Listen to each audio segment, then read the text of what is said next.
Mars a toujours attiré les personnes à l'esprit aventureux et aimant l'exploration. La planète rouge a stimulé l'imagination de nombreux penseurs et écrivains, que ce soit Edgar Rice Burroughs, Ray Bradbury, H.G. Wells, Kim Stanley Robinson ou Arthur Clarke. Dans les neiges du mont Olympe, Arthur Clarke décrit les procédures nécessaires afin de rendre la planète Mars habitable pour l'homme. On a appris beaucoup de choses sur Mars au cours des 20 dernières années. Et pendant cette même période, David Percy s'est penché sur ce qu'il considère être des corrélations entre Mars et la Terre. Percy, qui est producteur de cinéma et de télévision, donne de nombreuses conférences et a été l'invité de nombreuses émissions de radio et de télévision. Depuis l'aube de l'humanité, l'homme a cherché à découvrir les secrets de l'univers. Ce soir, des scientifiques vont tenter de résoudre les mystères de surprenantes photos qui viennent de nous parvenir. C'est lui qui, en tant que directeur européen des opérations pour la mission Mars, a produit la vidéo des découvertes de cette mission, qui ont été présentées par Richard Hoagland au siège des Nations Unies à New York le 27 février 1992, sous le titre « La connexion terrestre ». David Percy est co-auteur de l'ouvrage 2 tiers qui présente l'hypothèse qu'une forme de vie intelligente a conçu et élaboré une construction sur la planète Mars. En septembre 1996, le comté du Yorkshire, en Angleterre, lui a demandé de faire une conférence à l'université de Bradford.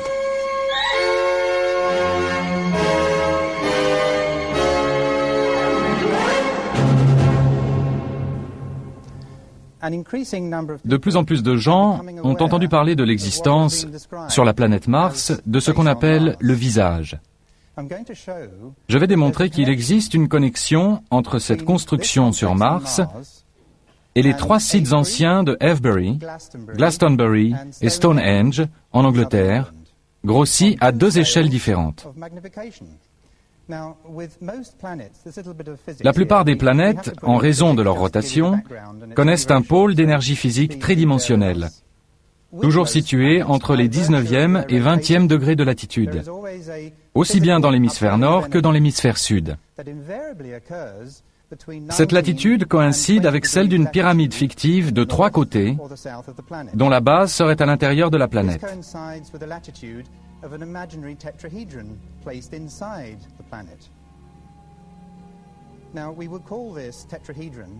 Nous appelons cela un tétraèdre circonscrit.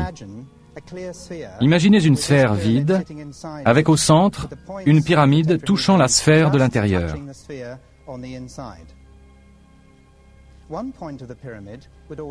Un des sommets de la pyramide serait au pôle sud de la planète. Le plan, formé par la base et contenant les 3 autres sommets, est toujours à 19 degrés 47. Et nous avons trouvé que la même chose se produit avec la plupart des planètes de notre système solaire. Les 2 cas notables étant la tache rouge de Jupiter et la tache noire de Neptune. Et la chose intéressante à relever au sujet de Neptune, c'est que la grande tache noire et la planète Terre sont de taille exactement semblable et qu'à cette latitude, l'énergie est très importante.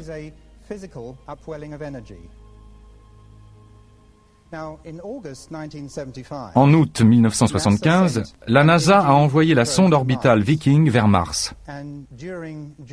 En juillet 1976, Viking a commencé à envoyer des clichés détaillés de la surface de la planète.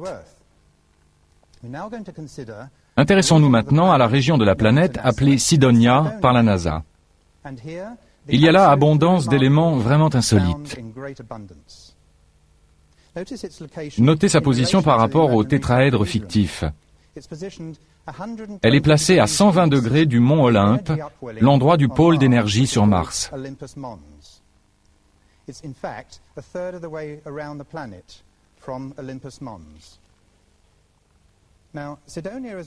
Cydonia est une construction située dans l'hémisphère nord de Mars, à environ 41 degrés de latitude.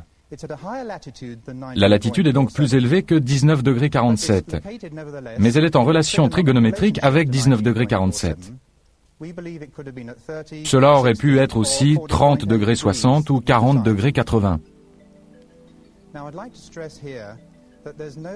Mais je voudrais souligner le fait qu'il est tout à fait impossible que des êtres conscients aient jamais pu évoluer sur Mars. Et ce, pour la bonne raison que la planète ne tourne pas à la bonne vitesse. Sa vitesse de rotation est trop lente. Mars n'a jamais été, ne pourra jamais devenir une planète bleue. Cependant, nous pensons que des êtres ont pu visiter Mars. Beaucoup de gens croient aux Martiens et pensent que des êtres peuvent vivre sur cette planète comme nous l'évoquons ici. La raison pour laquelle la vie évolue sur notre planète réside dans l'existence de la Lune, dans sa taille et le fait qu'elle tourne autour de la Terre. Mais la Terre tourne dans un sens et l'inclinaison de la planète se situe dans une position opposée à sa rotation. C'est ce phénomène qui crée une tension sur la planète et qui autorise la vie. Aucune autre planète dans notre système solaire ne présente une disposition similaire. Mars tourne trop lentement, n'a pas sa propre lune, et par conséquent n'a pu faire naître la vie, évoluant vers la vie consciente.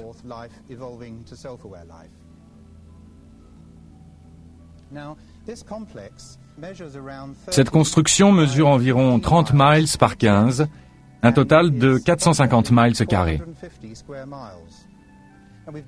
Incidemment, nous avons de bonnes raisons pour ne pas utiliser ici le système métrique. Les clichés en question n'ont été d'abord vus que par le personnel de la NASA. Puis, à la fin de l'été 76, certains des clichés ont été montrés à 1 millier de journalistes internationaux lors d'une conférence de presse. Au vu des clichés de Cydonia, plusieurs journalistes ont posé la question: quel est ce visage? Ce visage, leur a-t-il été répondu, n'est dû qu'à un effet de lumière, une question d'éclairage. Le porte-parole de la NASA a ajouté qu'un cliché pris quelques heures plus tard ne présentait plus de traces de ce visage. Il faut dire à leur décharge que les présentateurs de la conférence de presse faisaient un discours plus ou moins improvisé et que l'on ne pouvait donc pas s'attendre à un exposé rigoureux. Quoi qu'il en soit, quelques heures plus tard, donc, la région de Cydonia aurait été plongée dans l'obscurité la plus complète après le coucher du soleil, et Viking aurait donc pris des clichés plus à l'ouest. D'autre part, 2 séries de clichés de Cydonia ont effectivement été prises, l'une à 10 degrés et l'autre à 27 degrés d'élévation par rapport au soleil, et ce, à 35 jours d'intervalle. Or, ces 2 séries d'images montrent clairement le visage et il n'y a aucun effet de lumière. La NASA a menti. 3 ans plus tard seulement, en 1979, Vince DiPietro et Gregory Molenar, 2 spécialistes américains des images traitées par ordinateur, travaillant à la photothèque de l'American National Space Science Data Center, tombèrent non pas sur une, mais sur les 2 séries de clichés de Cydonia. Selon leurs propres mots, ils ont été stupéfaits par ce qu'ils ont vu. Pour en revenir à Mars, voici une mosaïque de quelques-uns des clichés de la NASA vus par DiPietro et Molenar dans les années 70. Mais sur cette illustration, les images ont été récemment retravaillées sur ordinateur aux États-Unis, puis à Londres.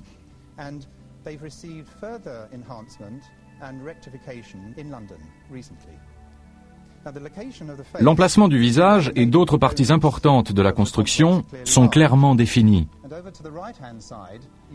À droite, vous pouvez apercevoir le cratère, avec sur son pourtour le tapis de matières éjectées. Nous y reviendrons un peu plus loin. Ce que je dois vous signaler d'abord, c'est que le tapis de matières éjectées provient de l'impact qui a créé ce cratère. Le tapis de matière forme comme une gigantesque éclaboussure. Voici un agrandissement du cratère et du mur. Ce dernier est très droit et s'étendant sur environ 3 km. À propos, le visage mesure environ 1500 mètres. Le mur se trouve clairement sur le tapis de matières éjectées. En d'autres termes, l'existence du mur est postérieure au dépôt du tapis de matières éjectées.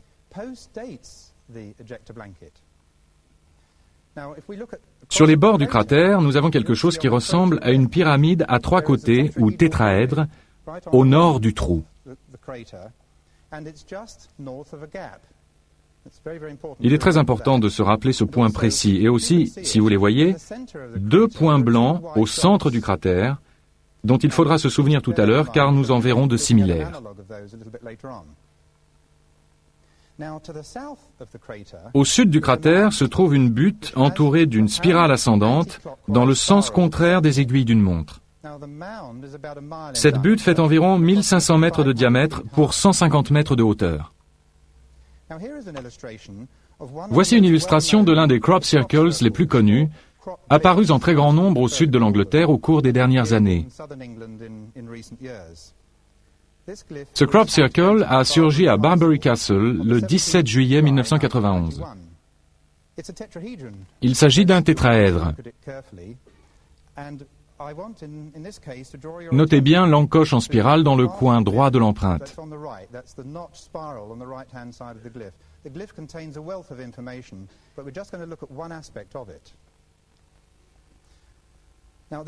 Voici un agrandissement de la spirale logarithmique du crop circle, le bord de la spirale avec ses encoches.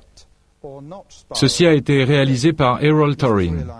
Il travaille au service des cartes de l'Agence américaine pour la défense.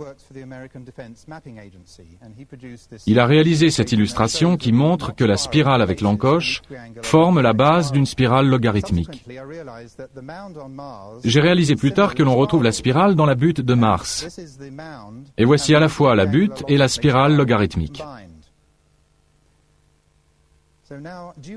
À l'ouest de cette butte se trouve un ensemble qui semble être des structures pyramidales dont l'une est abîmée de façon évidente.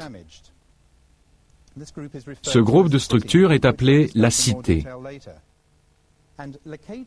Au sud de la Cité se trouve une grande pyramide à 5 côtés.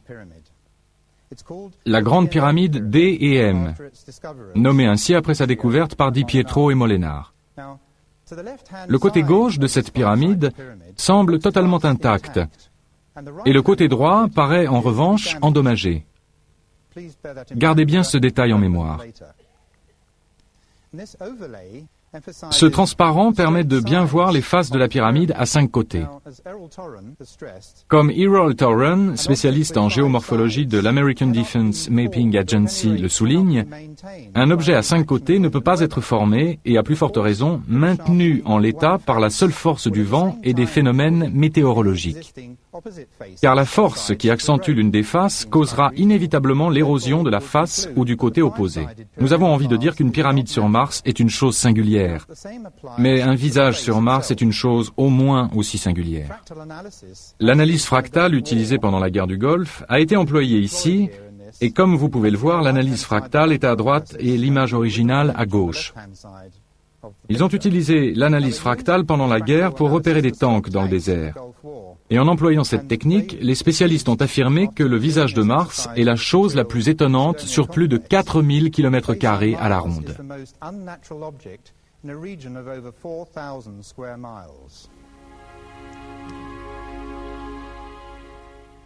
Revenons maintenant sur Terre. Voici un crop circle qui est apparu au pied de la colline de Silbury, dans le Wiltshire, en Angleterre, dans la nuit du 27 juillet 1991.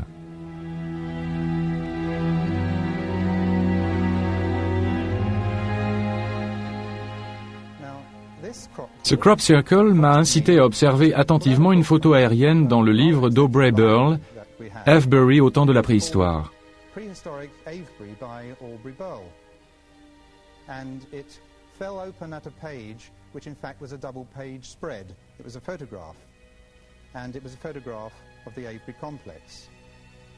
C'est la photo en noir et blanc prise par Wester Photography il y a quelques années.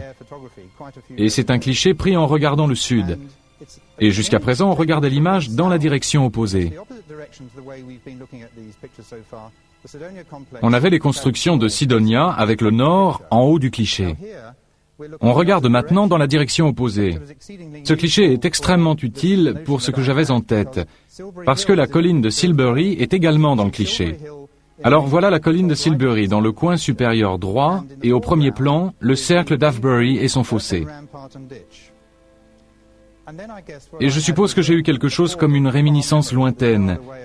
Je ne peux pas l'expliquer autrement. Je me suis dit, Voici ce qu'on verrait si on atterrissait sur Mars auprès des constructions. En regardant par le hublot du vaisseau, on verrait en contrebas le cratère dont nous avons déjà parlé, et au loin la butte en spirale.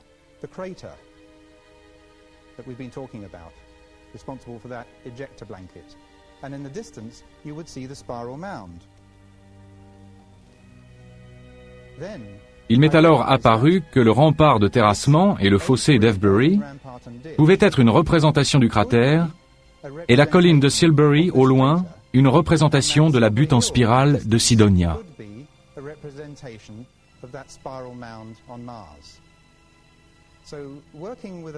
En utilisant une carte de la région à grande échelle de l'Institut géographique, et plein d'enthousiasme, j'ai alors soigneusement superposé la carte et les constructions martiennes, et j'ai trouvé des rapports étonnants. C'est-à-dire que quand la structure, butte et cratère de Cydonia est réduite dans la proportion de 14 pour 1, 14 miles sur Cydonia équivalent à 1 mile à Avebury, elle correspond parfaitement à Avebury-Silbury.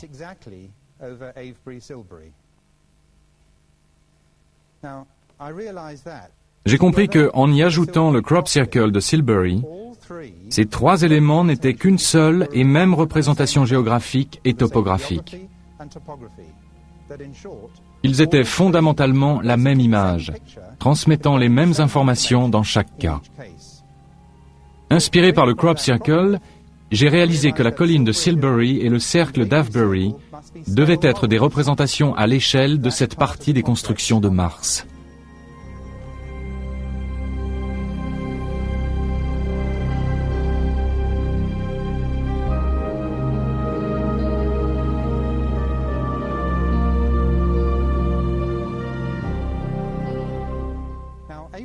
Le cercle mégalithique d'Avebury, quant à lui, est l'un des plus grands et des plus beaux qui soient, de 400 mètres de diamètre et d'une rare complexité.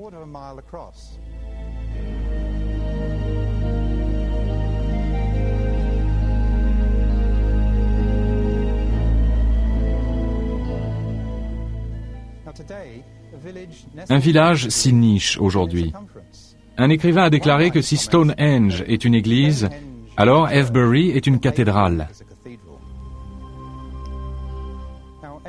Avebury est constitué principalement d'un premier rempart de terrassement, puis d'un fossé intérieur d'où provient la terre du rempart. On trouve ensuite les alignements de pierres formant deux anneaux intérieurs. Environ 1,5 million de mètres cubes de matériaux ont été enlevés pour élaborer le cercle d'Avebury. Et on pense qu'il a été construit il y a 5000 ans.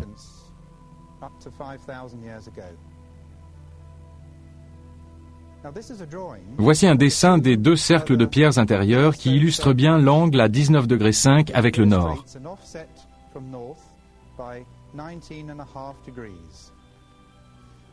Mais regardez maintenant le centre de ces deux cercles de pierre. Ces deux cercles n'existent plus. Ils sont abîmés, mais des experts en ont fait une reconstitution. Les deux repères blancs que je vous ai montrés sur le cratère de Mars correspondent aux deux pierres qui marquent le centre des deux cercles de pierre d'Avebury. On commence à assembler les pièces du puzzle. Les gens qui ont vécu et travaillé sur Mars ont été dans l'obligation d'agir sur l'environnement. Ils avaient besoin d'une atmosphère, de rendre la planète habitable, au moins temporairement. Nous pensons qu'ils ont installé dans le cratère deux gigantesques éléments de technologie appelés disques tournants. Vous en entendrez parler au cours des prochaines années. Il est probable que la NASA fasse des expériences sur les disques tournants. Nous en parlons dans notre livre. Nous pensons que non seulement cette technologie fournit l'énergie des vaisseaux spatiaux, mais aussi peut injecter des gravitrons dans la planète.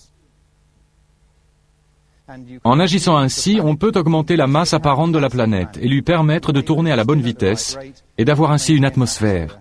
Je suis intimement convaincu que les deux cercles d'Avebury sont là pour immortaliser l'emplacement des disques tournants sur Mars.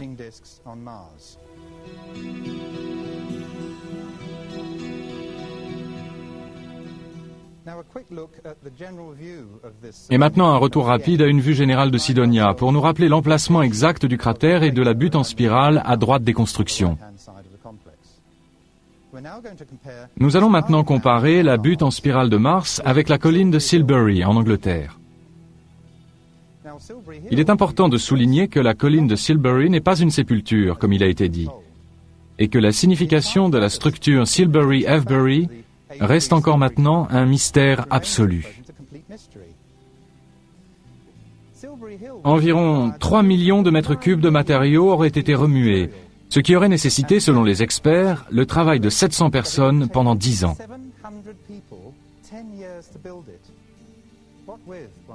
Avec quoi ont-ils travaillé? Et pourquoi? Y avait-il vraiment 700 personnes vivant ici à l'époque? C'est une prouesse étonnante, équivalente à l'arrivée du premier homme sur la Lune.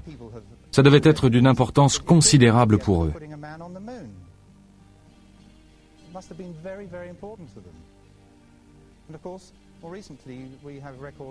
On dit que les anciens Bretons montaient la colline de Silbury et qu'ils la gravissaient en spirale tout en dansant. En regardant à nouveau la carte régionale de l'Institut géographique, vous pouvez y voir une ligne droite reliant la partie ouest du cliché à la partie droite. Il s'agit d'une voie romaine. En réalité, cette voie romaine dévie pour éviter la colline de Silbury. On peut se demander maintenant s'il existe à Avebury quelque chose se rapprochant du mur de Sidonia.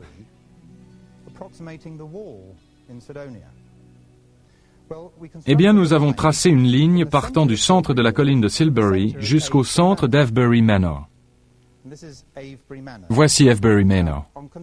En traçant cette ligne, nous avons découvert que nous avions reproduit l'angle droit, qui est en fait un angle à 89 degrés à la jonction de la droite qui relie le sommet de la pyramide à 5 côtés, comme nous pouvons le voir à gauche du cliché, et de la droite qui va vers le nord jusqu'au centre du mur.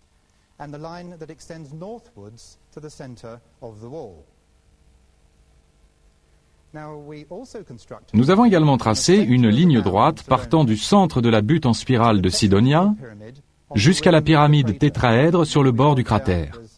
Vous vous souvenez que nous avions remarqué une petite pyramide tétraèdre sur le bord du cratère, au nord d'un trou sur Sidonia.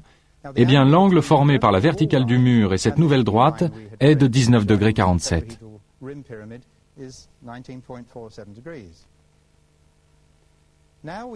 Et nous voici de nouveau au pays des merveilles, pas celui des merveilles imaginaires d'Alice, mais celui des vraies merveilles, dans le sens de mystère. Sur la carte de l'Institut géographique, nous avons déjà observé une petite marque, une petite butte sur le rempart d'Avebury, exactement à l'endroit où se trouve la pyramide à 5 côtés sur le bord du cratère de Sidonia. En d'autres termes, la marque indiquée par les géomètres est exactement la même que sur Sidonia. Cette butte se situe juste au-dessus d'un trou dans le rempart d'Avebury. Exactement de la même façon que sur Mars, la pyramide se trouve au-dessus d'un trou dans le bord du cratère de Sidonia. C'est une image miroir. À Avebury, c'est une route qui est la cause du trou, ou du moins elle remplit le trou. C'est la seule butte mentionnée sur le rempart d'Avebury par les géographes de l'Institut, et c'est visiblement l'équivalent du tétraèdre de Mars.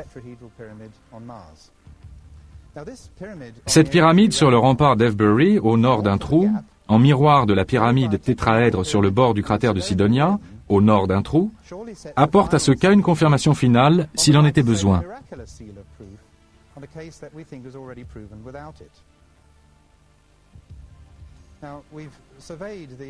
David Myers et moi-même avons fait une étude topographique de la pyramide d'Avebury en décembre 1991. Le tumulus est bien sûr un tétraèdre, mais de structure irrégulière, avec 2 longs côtés et un court, si bien qu'il peut presque donner l'image d'un losange dans une direction. On retrouve ces mêmes aspects dans la pyramide du bord du cratère de Sidonia et dans le mont Thor de Glastonbury.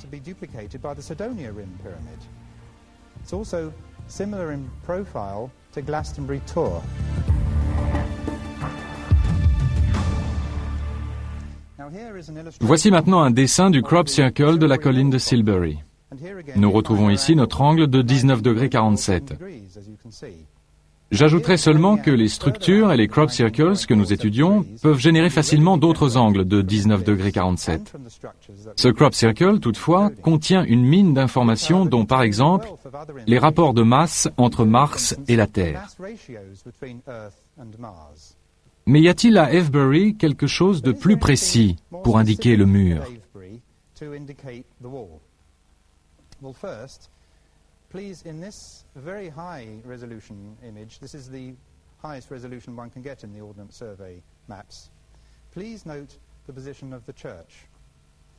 Dans cet agrandissement haute définition, notez d'abord la position de l'église.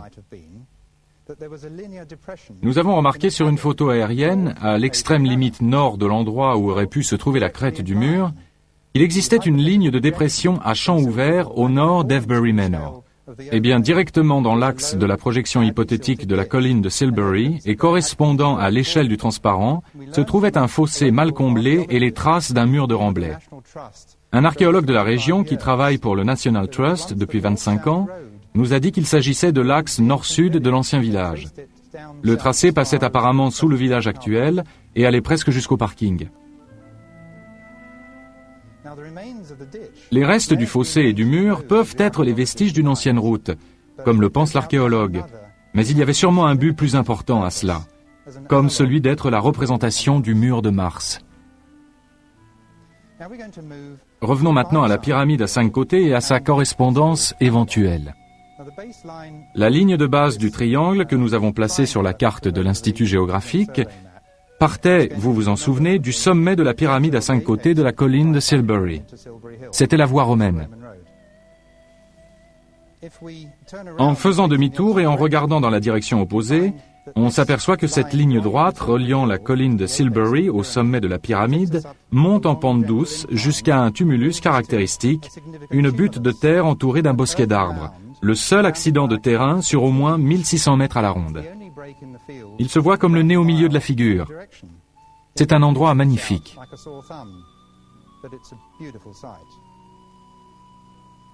En se rapprochant, on distingue autre chose. Une stèle érigée au sommet de la butte. La voici. Et voici David Myers et Tony Coulson. Myers est le co-auteur de 2/3. Tony Coulson est radiesthésiste et guérisseur.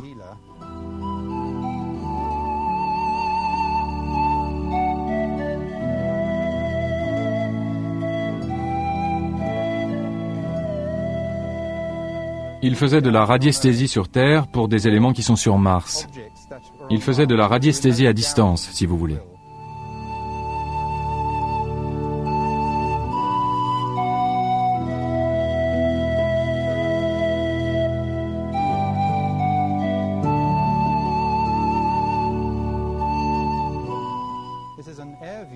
Voici une vue aérienne du tumulus prise en été. On se rend bien compte de son isolement. La partie sombre du champ indique approximativement l'emplacement de la pyramide. Des arbres ont été plantés en ligne droite côté ouest.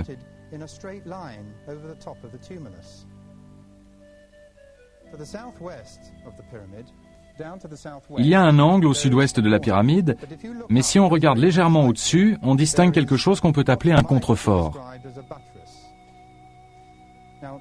Nous avons découvert que la stèle que nous regardions correspond à ce point. Et c'est là que Tony Coulson nous a été d'une grande utilité. Il a senti que cette stèle indiquait une entrée de la pyramide à 5 côtés. En d'autres termes, si comme nous le pensons, ce n'est pas un élément naturel, alors il y a toutes les raisons de penser, en faisant un parallèle avec la grande pyramide, que ce n'est pas une structure solide et qu'il pourrait y avoir une entrée.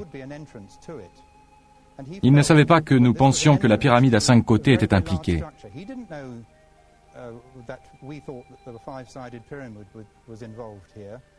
Il s'agit donc ici du côté intact de la pyramide à 5 côtés.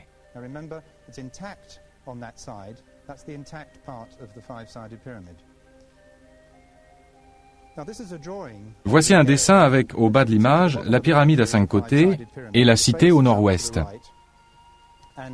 On peut remarquer les structures qui composent ce que nous pensons être le centre de la cité. Il y a un ensemble de 4 structures et on voit très bien la relation avec la pyramide à 5 côtés. Cette ligne verticale, la ligne nord-sud sur Mars, correspond à la bordure d'arbres en ligne droite de tout à l'heure. Un fermier a donc planté ses arbres dans l'axe de la ligne nord-sud de Mars.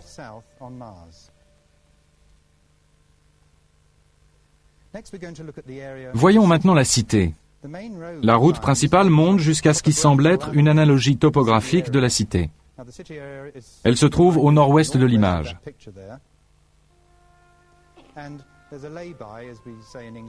Il y a une aire de repos près du sommet de la colline et on peut marcher le long de ce qui s'avère être la crête de la cité. La partie la plus haute de la cité, si vous préférez. La ligne formée par le sommet de toutes ces pyramides.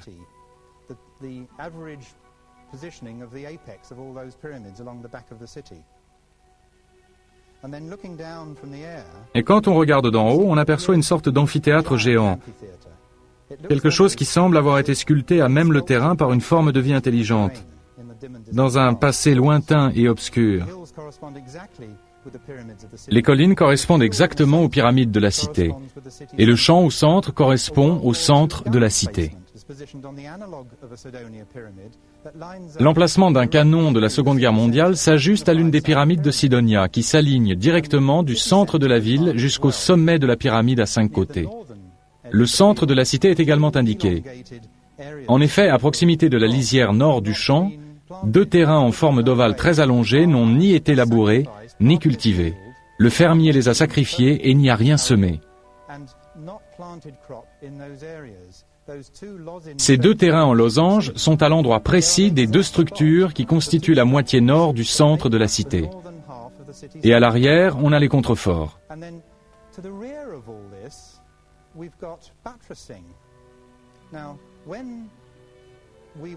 Quand on parlait des contreforts et que Tony Coulson nous aidait à définir ce que pouvait être l'entrée de la pyramide, il nous a fait un dessin. Et après, quand on a vu les contreforts, on a été estomaqué, car on sentait que c'était ce qu'on aurait trouvé sur Mars. C'est étrange. Comme si on se retrouvait sur un plateau de cinéma d'Hollywood, on voit le devant, le derrière, on sait qu'il y a l'ossature et les étais, qui montrent que tout ça est artificiel. C'est incroyable et très impressionnant. À côté du site se trouve le fameux cheval blanc.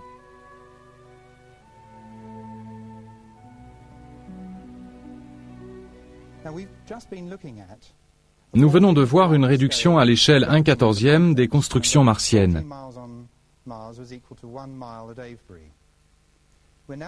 Nous allons maintenant examiner son agrandissement par 1,5. Nous avons découvert alors que Stonehenge devient la butte en spirale. Le point nord du cercle d'Avebury devient la base du mur. Et Glastonbury, le sommet de la pyramide à 5 côtés. Voici la ligne Michael and Mary, cette incroyable ligne d'énergie qui démarre du mont Michael et passe à travers le Wash, à travers Glastonbury, pour arriver à Avebury, le long de cette ligne, qui est notre hypoténuse et qui la rejoint. C'est notre lien entre Glastonbury et Avebury. Voici Stonehenge. Quand nous avons fait notre étude topographique en 1991, nous avons employé 4 appareils de mesure pour déterminer la latitude et la longitude exacte de Stonehenge.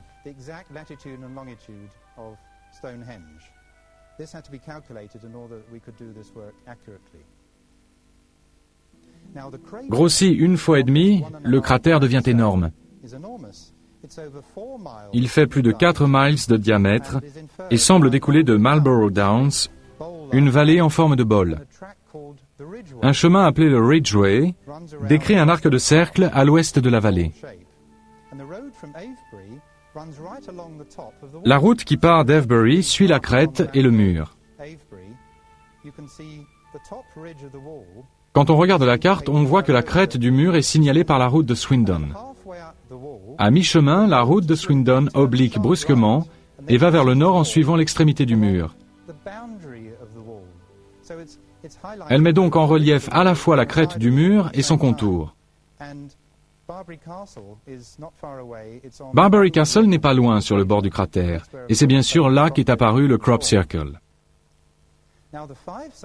La pyramide à 5 côtés, la pyramide D et M, coïncide maintenant avec Glastonbury. Le mont Thor, sans doute le connaissez-vous, est le plus beau des monts. On dirait qu'on l'a sculpté. Il est magnifique en soi.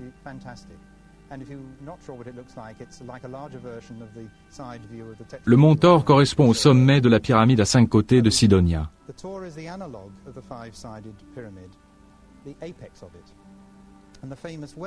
Le puits si célèbre est sur un prolongement de la ligne qui part de Stonehenge. Stonehenge est à droite sur l'image, et cette ligne traverse le mont Thor et traverse le puits. Mais on ne comprenait toujours pas pourquoi l'abbaye de Glastonbury ne se trouvait pas sur cette ligne. Alors il a fallu aller plus loin.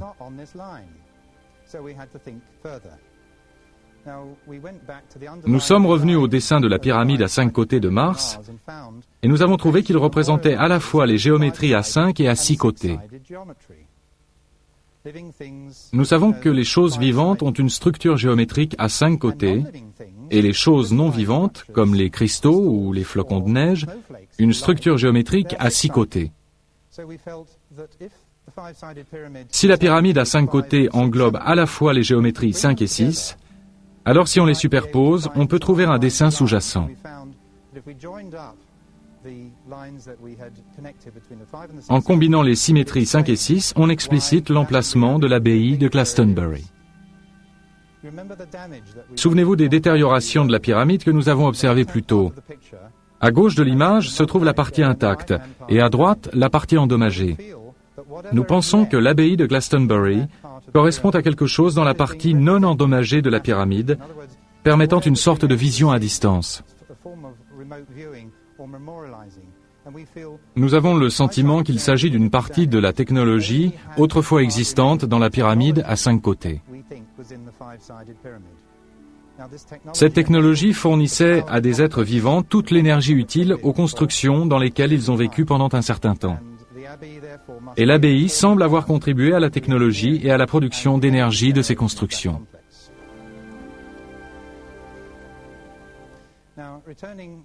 Retournons à Avebury. Voici maintenant l'église St. James que nous allons examiner. De l'intérieur, elle semble être construite de travers. Les anciens fonts baptismaux situés sous la flèche ouest et les allées ne sont pas dans l'alignement, sauf quand on se met à la tangente des fonts baptismaux. Il semble qu'à Avebury, tout soit fait pour nous remettre en mémoire l'importance des tangentes. Il est intéressant de remarquer que les 4 routes à Avebury forment toutes des tangentes avec les éléments du paysage les plus significatifs. Que l'on regarde Mars ou Avebury, les routes d'Avebury suivent la tangente du cratère, en haut à droite de l'image, suivent la tangente de la colline de Silbury et la tangente de la cité.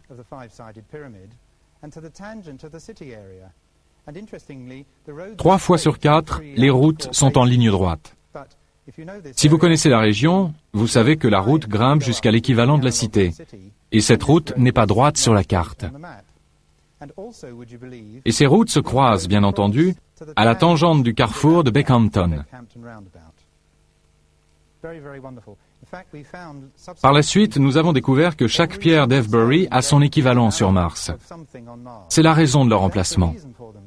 La pierre d'Adam et Ève, par exemple, a son équivalent sur Mars, exactement au même endroit. C'est absolument fantastique.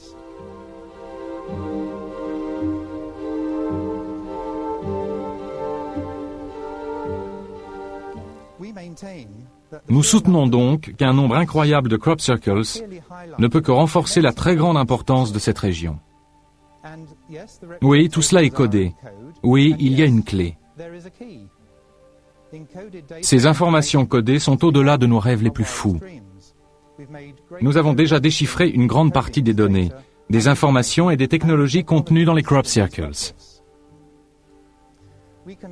En conclusion, nous pouvons dire qu'il existe des liens indiscutables et très solides entre les 2 planètes et que par conséquent, il y a eu communication physique et ou mentale entre Mars et la Terre.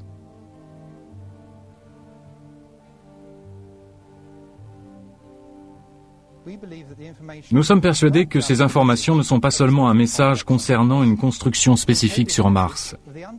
Il s'agit d'un message codé concernant les rouages secrets de l'univers. Permettez-moi de faire ici un lien avec les mathématiques. Cela implique quelque chose appelé topoglie, qui est expliqué dans le livre 2/3. Je ne vais pas vous ennuyer trop longtemps avec les maths, mais les scientifiques aiment les maths. Elles aident à prouver certaines théories. Cela fait partie d'une expérience conduite par Karl Monk aux États-Unis. Il a trouvé le nombre que vous voyez sur la carte, obtenu en divisant la latitude par la longitude d'Avebury, et on trouve alors le point central d'Avebury. Quand on décimalise ces deux nombres, on trouve un nombre qui équivaut au yard mégalithique. Et nous avons également découvert que ce yard mégalithique était une constante astronomique. Vous voyez ces calculs qui nous donnent la distance Terre-Lune la plus courte.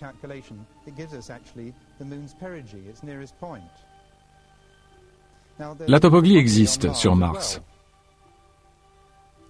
Voici le visage sur Mars et 6.8902837006 est sa longitude sur Mars, ce qui veut dire que l'emplacement du visage a été calculé.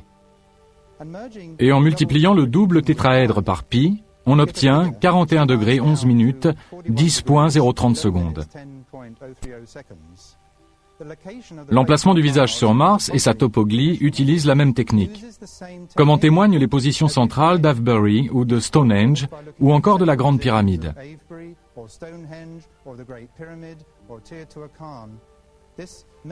Cette méthode de topoglie est comme une matrice hyperdimensionnelle. L'emplacement du visage sur Mars n'est certainement pas dû au hasard, comme voudrait nous le faire croire la NASA.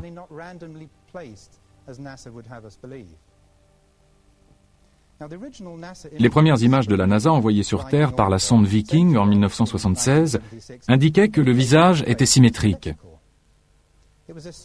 Les gens qui étudiaient ces photos supposaient que le côté du visage dans l'ombre était identique à celui qui était éclairé.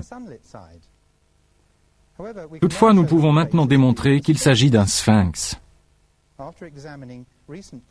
À la lumière de clichés récemment retravaillés par ordinateur, en utilisant la méthode d'équalisation des contrastes, le docteur Marc Carlotto, qui a dirigé ces travaux, a permis de mettre au jour la partie dans l'ombre afin de l'harmoniser avec la partie éclairée.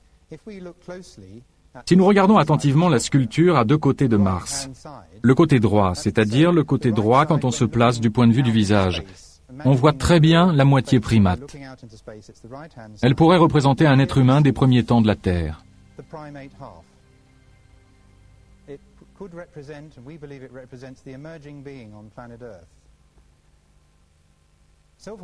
Les êtres intelligents ont une conscience, ont une âme. Leur conscience se situe à la tangente de la ligne centrale du corps, dans le côté droit de la tête.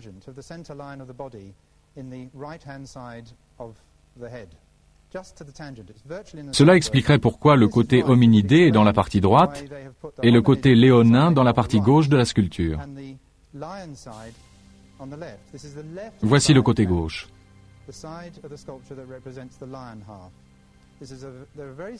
Si le côté léonin est dans la partie gauche, c'est parce que le lion a toujours représenté le cœur.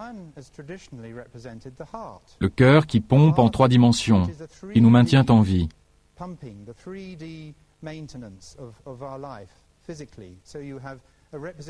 On a donc un symbole de l'âme de l'être conscient et un symbole de la réalité de l'être. Le physique et l'hyperdimensionnel rassemblés dans une sculpture moitié homme, moitié lion. Tout cela est expliqué en détail dans notre livre. C'est un concept extraordinaire et je pense que des êtres ont travaillé longuement à l'élaboration de ce visage, que ce soit pour leur bénéfice ou pour le nôtre.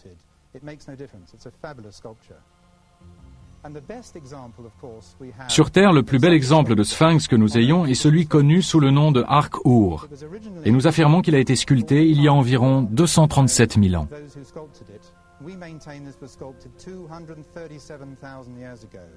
Les lecteurs de notre livre, 2/3, en comprendront les raisons. Ce qui nous importe ici, c'est que le sphinx est à moitié homme, à moitié lion, et qu'il est situé à proximité de pyramides. Nous avons donc un sphinx et des pyramides sur Mars et un sphinx et des pyramides sur le plateau de Gizeh. Mission directors go. And liftoff of the Titan III rocket with the Mars Observer and America's return to the Red Planet.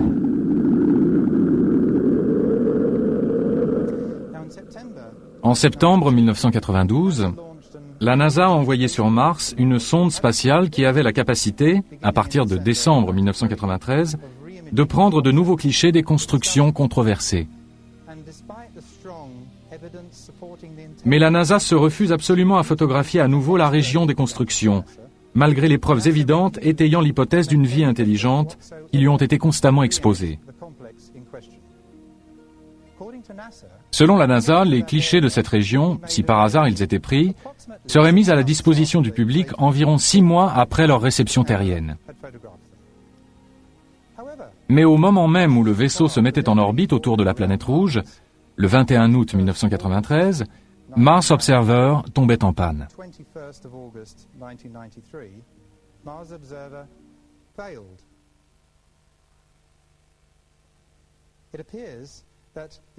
Ni les habitants de la Terre, ni la NASA elle-même n'allaient donc avoir de clichés.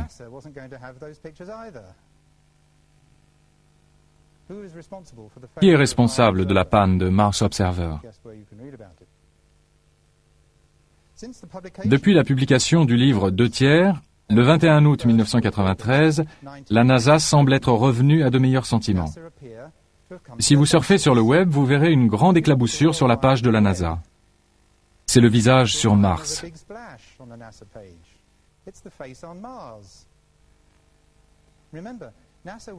La NASA est allée sur Mars pour y rechercher la vie. Ne serait-il pas fabuleux d'y trouver des indices d'une vie intelligente? N'auriez-vous pas envie de le crier sur tous les toits et de dire « on ne comprend pas, c'est incroyable, voyons voir ça, on dirait une sculpture, voyons un peu ».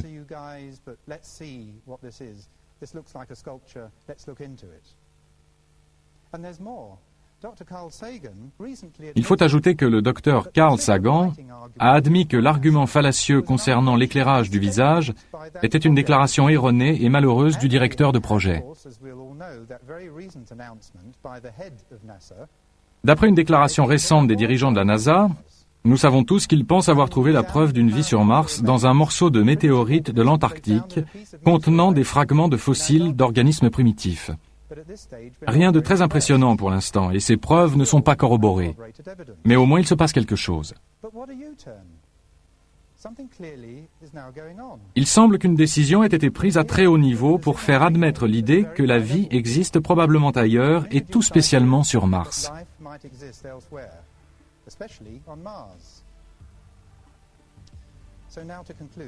Pour conclure, il semble déjà établi au-delà de toute incertitude que Mars a été autrefois habité par des êtres pensants.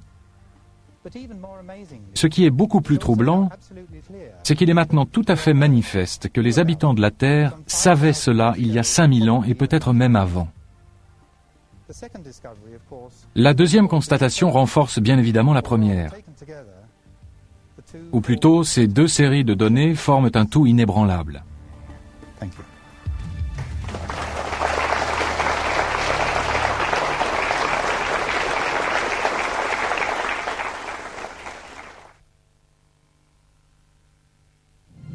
La dernière sonde américaine Mars Global Surveyor photographie la planète Mars depuis avril 1998 à l'aide de nouvelles caméras possédant une résolution 10 fois supérieure à celle de la sonde Viking 1 qui survola Mars en 1976. Les chercheurs du monde entier attendent beaucoup de cette mission afin de pouvoir, peut-être, élucider enfin le mystère du visage et des pyramides qui se trouvent dans la région de Cydonia. Les toutes premières photos publiées sur Internet par la NASA semblent montrer que le visage, s'il garde toutes ses caractéristiques faciales, a perdu une partie de son pouvoir évocateur. Il faudra étudier attentivement les prochaines séries de photos avant de tirer des conclusions définitives.